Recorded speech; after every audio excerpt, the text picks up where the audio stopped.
Good morning students. तो हमने जो है अभी तक जो है एवरेज प्रॉफिट मेथड किया था। हमारा नेक्स्ट टॉपिक है weighted average profit method. Weighted average profit method में आपने कुछ नहीं करना है। हमारा जो फार्मूला रहेगा वो क्या रहेगा, उसके लिए total of products of profit divided by total of weights करना है।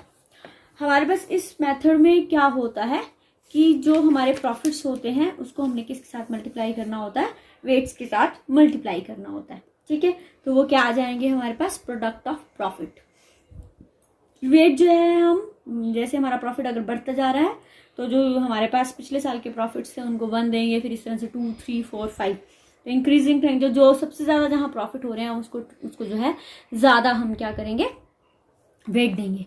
और इसको हमने किससे डिवाइड करना है, टोटल ऑफ वेट से मल्टीप्लाई करना है। और जो गुडविल की वैल्यू आएगी वो हमारे पास ये जो वेटेड एवरेज प्रॉफिट आएगा उसको नंबर ऑफ ईयर्स परचेज के साथ मल्टीप्लाई कर लेना है। मैं आपको इससे रिलेटेड जो है एक न्यूमेरिकल करवाने वाली हूँ। इसमें दिया गया है कि हमारे पास 2013-14 में प्रॉफिट थे 1,01,000, 14-15 के प्रॉफिट हैं 1,24,000, 15-16 के प्रॉफिट हैं 1 लाख और 16-17 के प्रॉफिट है हमारे पास 1,50,000। उसमें कुछ चीजें जो थी वो दी गई हैं, ऐसी चीजें दी हैं जैसे closing stock was over valued bye ₹12,000। ठीक है, तो पहले हम जो है इसके साथ साथ में एडजस्टमेंट करते जाएंगे और साथ साथ में क्या करते जाएंगे, वेट लिखते जाएंगे। तो प्रॉफिट फॉर 2013-14 1,01,000 है, इसमें कोई एडजस्टमेंट नहीं है। तो जो है इसका वेट जो है हमने इंक्रीजिंग ऑर्डर में दिया 1, 2, 3, 4। तो पहले वेट एक वेट दिया है, इसके साथ इसको मल्टीप्लाई किया तो 1,01,000 आ गया। 14-15 का जो प्रॉफिट है हमारे पास वो कितना है, 1,24,000। लेकिन इसमें बोला है क्लोजिंग स्टॉक जो है हमारे पास क्या है, ओवर वैल्यूड है 12,000 से। क्लोजिंग स्टॉक ओवर वैल्यूड होने का मतलब हमारे प्रॉफिट क्या हुए होंगे, बढ़ गए होंगे। तो इसलिए हम इसको क्या करेंगे, अपने इस प्रॉफिट में से माइनस करेंगे। तो माइनस 12,000 माइनस किया तो हमारे पास आया 1,12,000। 2 इसका वेट है, इसके साथ मल्टीप्लाई किया तो 2,24,000। नेक्स्ट प्रॉफिट है 15-16 का। 15-16 में 1 लाख का प्रॉफिट है। एक तो जो ये अगर जो 1 साल का क्लोजिंग स्टॉक है वह दूसरे साल का क्या बन जाता है, ओपनिंग स्टॉक बन जाता है। तो हम यहाँ पर क्लोजिंग स्टॉक माइनस हुआ है तो यहाँ over valuation of closing stock, क्योंकि इसमें अगर हमारा ओपनिंग स्टॉक है तो वो खर्चे हैं, तो वो क्या हो गए होंगे हमारे पास, इंक्रीज होने से हमारा प्रॉफिट क्या हुआ होगा, कम। तो इसको क्या कर देंगे, ऐड करेंगे over valuation of opening stock, कितना, 12,000।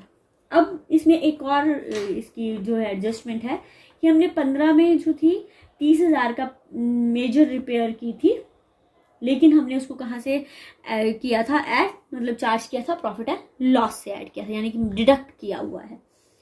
लेकिन ये अमाउंट जो है वो कैपिटलाइज्ड हुआ है और इस पे हमने क्या लगानी है, डेप्रिसिएशन लगानी है। तो और डिमिनिशिंग बैलेंस पे लगानी है। तो क्योंकि ये रेवेन्यू से मतलब प्रॉफिट से चार्ज किया है तो उसको हम दोबारा से ऐड करेंगे। ऐड और capitalise value of repair 30,000, 1 lakh और 42,000 प्लस किया तो 1,42,000। अब इसमें हमने क्या लगानी है, डेप्रिसिएशन लगानी है। तो डेप्रिसिएशन देखो 30,000 इंटू 10%। और कब लगाई थी हमने, दिसंबर में की थी। तो दिसंबर, जनवरी, फरवरी, मार्च 4 महीने की इस पर डेप्रिसिएशन लगेगी। कितनी डेप्रिसिएशन लगी, 1। ये डेप्रिसिएशन माइनस हुई 1,41,000, 3 से मल्टीप्लाई किया तो 4,23,000 आया। अब 16-17 में हमारे पास जो है प्रॉफिट है 1,50,000। अब 1,50,000 है, करता है डेप्रिसिएशन जो लगानी, क्योंकि इस पर क्या लेस होगा, हमारा कंटिन्यूस थिंग है ये। इसमें डेप्रिसिएशन यहाँ अगर यहाँ नहीं माइनस हुई तो यहाँ भी नहीं माइनस होगी। तो 30,000 की हमारी रिपेयर थी, इसमें 1,000 की डेप्रिसिएशन लेस करो तो वैल्यू हुई 29,000। तो 29,000 पे 10% डेप्रिसिएशन लगाई 2900, इसमें से इसको माइनस किया तो 1,47,100। 4 से मल्टीप्लाई किया तो आपके पास आया 5,88,400। ये हमारे प्रोडक्ट के एवरेज मतलब टोटल आया। कितना टोटल आया, 13,36,400। और वेट आपके पास आया 10। अब इसके साथ बोला है हमारे पास, अब हम क्या करेंगे, इसको अपने वेट से डिवाइड करेंगे तो हमारे पास जो वेटेड एवरेज प्रॉफिट्स आए हैं वो कितने आए हैं, 13,36,400 डिवाइडेड बाय 10, 1 लाख। हमारे पास जो प्रॉफिट आए वो कितने आए, 1,33,640। 36,400 आपके पास जो है वो टोटल प्रोडक्ट्स हैं, डिवाइड किया वेट के साथ तो ये आया 1,33,640। साथ में बोला है कि आपको हर साल अब मैनेजमेंट कॉस्ट जो है वो देनी पड़ेगी। तो मेंटेनेबल प्रॉफिट्स बढ़ाने के लिए हम मैनेजमेंट कॉस्ट को माइनस किया तो हमारे पास आया 24,000। तो जो हमारे वेटेड एवरेज प्रॉफिट आया वो आया 1,09,640। अब गुडविल की वैल्यू हम निकालेंगे, इसको किसके साथ डिवाइड करेंगे, मल्टीप्लाई करेंगे नंबर ऑफ ईयर परचेज के साथ। तो नंबर ऑफ ईयर परचेज बोलता है कितने सालों की गुडविल निकालो आप, you have to make get the valuation for 3 years. तो इसको हम किसके साथ मल्टीप्लाई किया, 3 के साथ मल्टीप्लाई किया तो हमारी वैल्यू आई 3,28,920। तो ये हमारे पास क्या है, हम ये किसकी सहायता से निकाल सकते हैं, वेटेड एवरेज प्रॉफिट की मेथड से निकाल सकते हैं। सिर्फ क्या करना है कि हमारे जो प्रॉफिट है उसको हमने किसके साथ मल्टीप्लाई करना है, वेट्स के साथ। तो वेट्स हमारे मोस्टली कैसे होते हैं, इंक्रीजिंग ऑर्डर में दिए जा सकते हैं।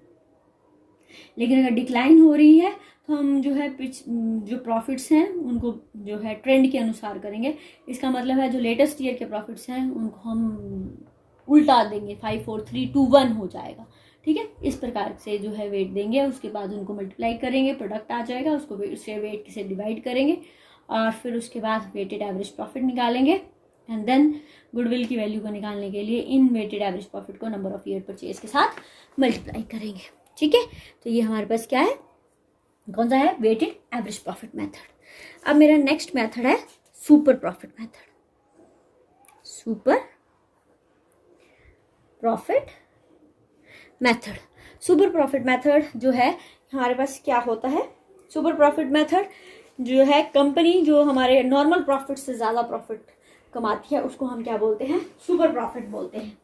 तो एक कंपनी जो है जो अपनी गुडविल की वजह से क्या कर सकती है, सुपर प्रॉफिट्स कमा सकती है। सुपर प्रॉफिट जो है वो किसके बराबर होते हैं, average profits minus normal profits के बराबर होते हैं। और फिर जब हमारे सुपर प्रॉफिट्स आते हैं तो वैल्यू ऑफ गुडविल को क्या करेंगे, सुपर प्रॉफिट को नंबर ऑफ ईयर परचेज के साथ मल्टीप्लाई करेंगे तो हमारे पास क्या आ जाएगी, वैल्यू ऑफ गुडविल आ जाएगी। तो इससे रिलेटेड भी मैं आपको जो है न्यूमेरिकल करवा रही हूँ। कैसे करेंगे, हमारे पास बोलता है सम दिया हुआ है, पहले हम निकालते हैं कि प्रोसेस कैसे चलेगा। पहले हम एवरेज प्रॉफिट निकालेंगे, एवरेज प्रॉफिट निकालने का तो फार्मूला वही रहेगा, total profit over number of years. इसमें आपने एडजस्टमेंट कर लेनी है कि कैसे एडजस्टमेंट होती है, जो भी होगा, अब नॉर्मल लॉस, अब नॉर्मल गेन, अपने मैनेजेबल प्रॉफिट्स बनाने हैं तो वो आपने एडजस्टमेंट इसमें कर लेनी है। उसके बाद नॉर्मल प्रॉफिट्स, नॉर्मल प्रॉफिट्स किसके बराबर होते हैं, कैपिटल एम्प्लॉयड, जो कंपनी ने पूंजी लगाई है। नॉर्मल प्रॉफिट्स क्या होते हैं कि एक कंपनी इस पूंजी पर इतना लाभ कमा सकती है, वो उसके क्या होते हैं, नॉर्मल प्रॉफिट्स होते हैं। तो उसके लिए capital employed into rate by 100। और सुपर प्रॉफिट किसके बराबर होते हैं, average profit minus normal profit के बराबर होंगे। और value of goodwill super profit into number of years purchase. हमारे पास यहाँ पर सम दिया हुआ है कि एवरेज प्रॉफिट जो है एक फर्म के कितने हैं, 70 जो है वो 3 सालों के हमारे पास प्रॉफिट दिए हुए हैं। प्रॉफिट दिए हुए हैं कितने हैं, 3,22,800, 2,72,100 और 3,37,500। साथ में उसने बोला है कि जो कैपिटल एम्प्लॉयड है हमारे पास वो कितनी है, कैपिटल एम्प्लॉयड हमारे पास है 18 लाख की, ठीक है। कैपिटल एम्प्लॉयड कितनी है, 18 लाख की हमारे पास कैपिटल एम्प्लॉयड है।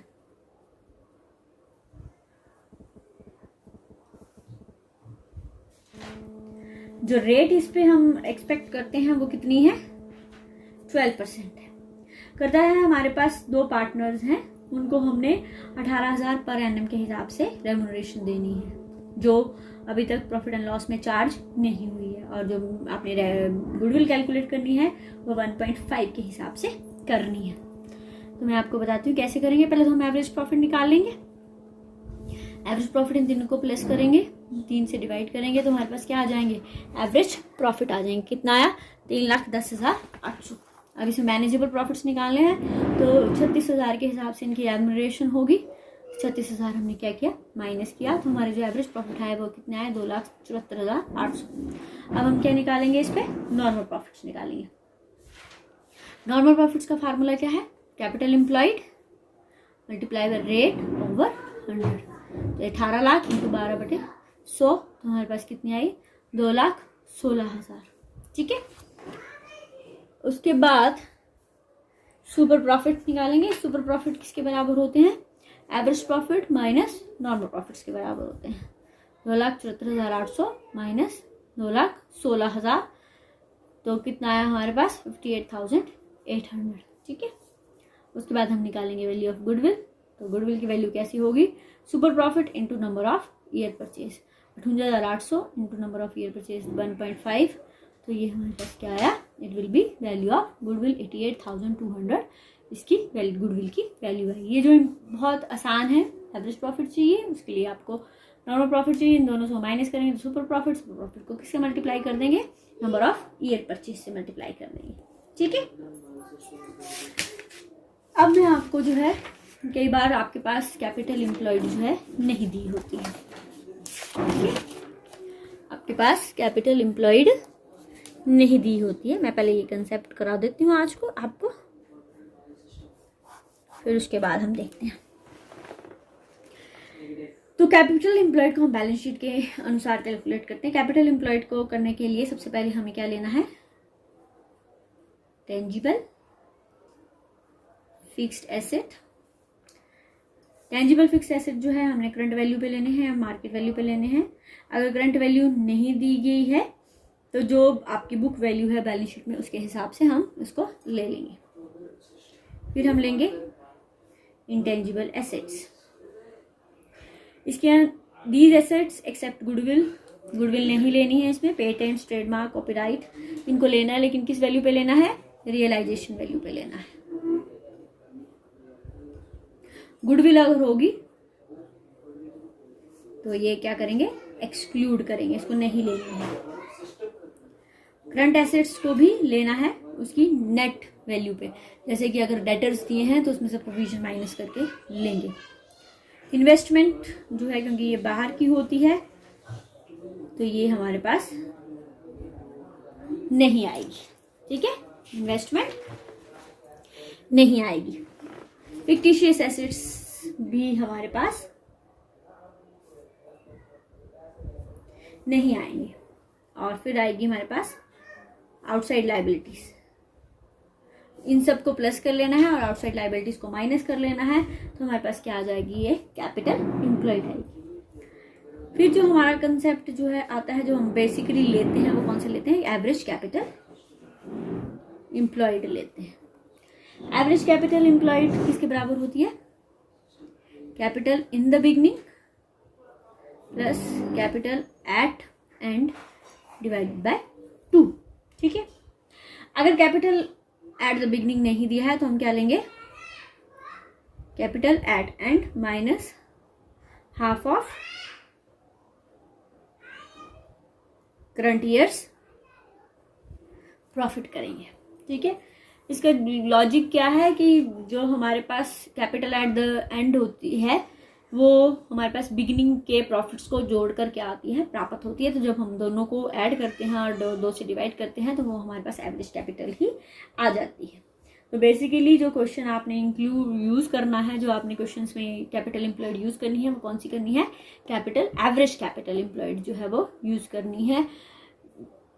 ऊपर से हम कई जो है वो नेट कैपिटल को भी यूज करते हैं, लेकिन जो बेसिकली हमारे पास यूज है, जो मोर लॉजिकल है, वो एवरेज कैपिटल को ही आपने यूज करना है। इसलिए स्टूडेंट्स जो भी ले, नेट लें या एवरेज ले, तो अपने क्वेश्चन के नीचे लिख दें कि हमने ये जो है कैपिटल एम्प्लॉयड ली है। तो मेरे ख्याल से आप लोगों ने बुक्स जो है वो ले ली होंगी। तो उस बुक्स में जो है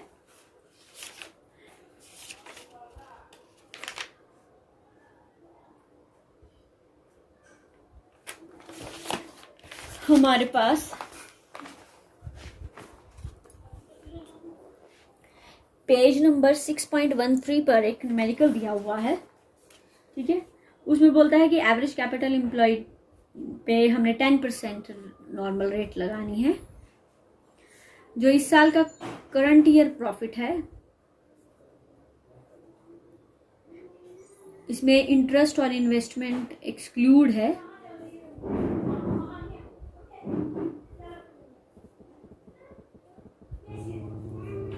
and before payment of tax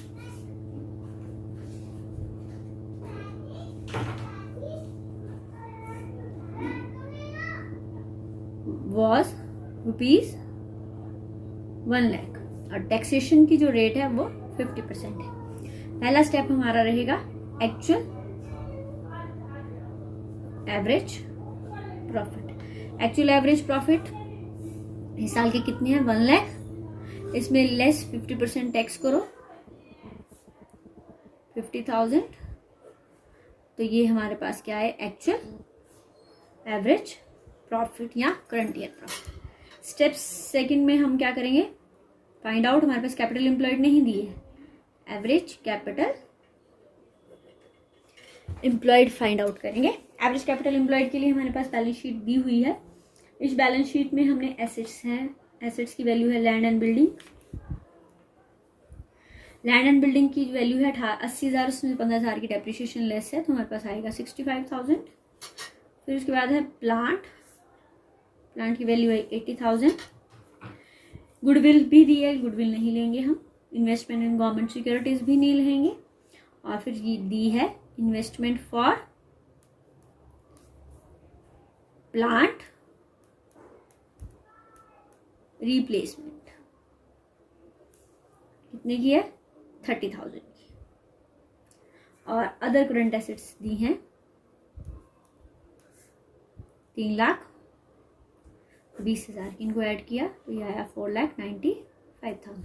इसमें से लेस माइनस करेंगे करंट लायबिलिटीज। करंट लायबिलिटीज में हमारे पास 85,000 के ट्रेड पेबल्स दिए हुए हैं, और करंट लायबिलिटीज नहीं, और अदर करंट लायबिलिटीज में current liabilities and fix liabilities दोनों ही आएंगे हमारे पास, क्योंकि आउटसाइडर लायबिलिटीज हैं। ये हमारे पास है 1,60,000 या 3,35,000। अभी इसमें से हम क्या करेंगे? ये हमारे पास कैपिटल एम्प्लॉयड आई, इसमें हम करेंगे less half of current year profit. Current year profit है 50,000, इसका हाफ करो तो कितना आया? 25,000, तो 3,10,000। अब हम क्या फाइंड आउट करेंगे? हमारे पास एक्चुअल प्रॉफिट आ गया है। अब हम फाइंड आउट करेंगे पहले नॉर्मल प्रॉफिट। नॉर्मल प्रॉफिट 3,10,000, 10% से कितने आए हमारे पास? 31,000। अब फोर्थ स्टेप में हम सुपर प्रॉफिट फाइंड आउट करेंगे। सुपर प्रॉफिट का फार्मूला क्या है? Actual profit minus normal profit. तो 50,000 माइनस 31,000 या 19,000। सारे अमाउंट रुपीज में है, ठीक है। और अब हम फाइंड आउट करेंगे गुडविल की value. Goodwill super profit into number of years purchase. तो 19,000 इंटू कितने की सालों की करनी है? 3 ईयर की, तो ₹57,000 आपकी क्या ही गुडविल है। Is very important sum, easy sum as well as explanation बहुत आसान है। क्या लेना है हमने? एक्चुअल एवरेज प्रॉफिट, और यहाँ पर कैपिटल एम्प्लॉयड नहीं दी थी। कैपिटल एम्प्लॉयड हमने कैलकुलेट की, इसमें से हाफ ईयर प्रॉफिट जो है वो माइनस करके हमारे पास एवरेज कैपिटल एम्प्लॉयड आई। फिर नॉर्मल प्रॉफिट निकाला, फिर super profit and then value of goodwill. तो आपने यहाँ तक न्यूमेरिकल जो है वो अब करने हैं। फिर उसके बाद जो है वो मैं आपको नेक्स्ट 1-2 सम करवाऊंगी, और फिर नेक्स्ट मेथड करेंगे कैपिटलाइजेशन ऑफ प्रॉफिट मेथड।